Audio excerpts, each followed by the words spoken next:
zato je pa on tudi takrat znamenito rekel, da bo Pariz boljša ekipa, ko bo šel Mbappé. To so zdaj neke preroške besede, tako kot Postecoglou pravi, da v drugi sezoni vedno neki osvoji. In jaz mislim, da kar je fascinantno, je to, da oba dva finalista, se pravi, če govorimo o Parizu pa Interju, sta nek produkt ekstremno dobrega vodenja in v smislu na igrišču, se pravi, kakšne trenerje imata, in v smislu zdaj, kar mogoče pri Parizu prej ni bil primer, kakšna je struktura športne politike v klubu.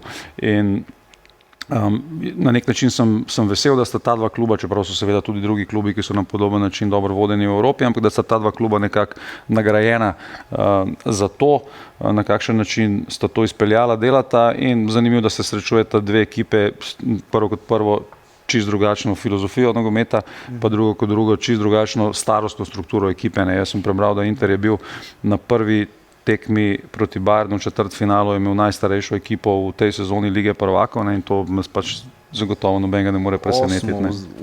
Najstarejšo v tem tisočletju.